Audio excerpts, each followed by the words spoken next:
اس طرح صحیح بخاری میں جامع ترمذی میں حدیث ہے، عبداللہ بن عباس رضی اللہ عنہما راوی ہیں، کہتے ہیں ایک دن میں اللہ کے رسول صلی اللہ علیہ وسلم کے پیچھے سواری پر سوار تھا، یعنی ڈبل سواری، جس طرح ہم موٹر سائیکل میں ایک دوسرے کے پیچھے سوار ہوتے ہیں۔ رسول اللہ صلی اللہ علیہ وسلم کے پیچھے سواری پر سوار تھا تو نبی صلی اللہ علیہ وسلم نے مجھے کہا کہ اے بچے، اے لڑکے، میں تجھے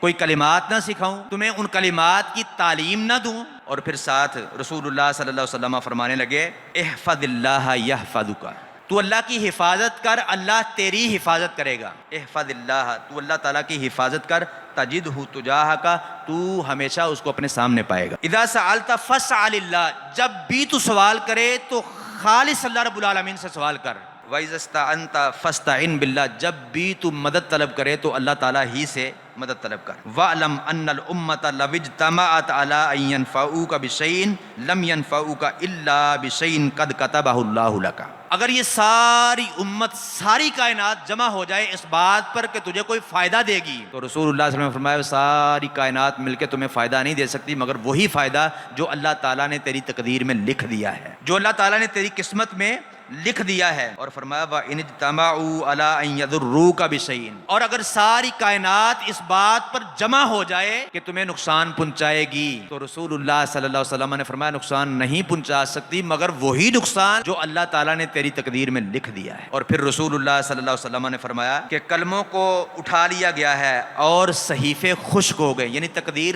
لکھی جا چکی ہے، جو اللہ تعالیٰ نے لکھ دیا ہے وہی ہوگا۔ جو نقصان تمہارے مقدر میں ہے، تمہاری تقدیر میں ہے، جو اللہ تعالیٰ نے لکھ دیا ہے، اس کے علاوہ ساری کائنات مل کر تمہیں نقصان نہیں دے سکتی ہے۔ جو فائدہ، جو خیر، جو بلائی اللہ رب العالمین نے تمہارے مقدر میں، تمہاری قسمت میں لکھ دی ہے، ساری کائنات کی ساری مخلوقات مل کر بھی اللہ تعالیٰ کے اس فضل کو ٹال نہیں سکتی ہیں، تمہیں نقصان سے جو ہے نقصان دے نہیں سکتی ہیں، جو فائدہ اللہ تعالیٰ نے تمہاری قسمت میں لکھ دیا۔ اور ساری کائنات مل کر تمہیں کوئی نقصان دے نہیں سکتی مگر وہی جو اللہ تعالیٰ نے تیری تقدیر میں لکھ دیا ہے۔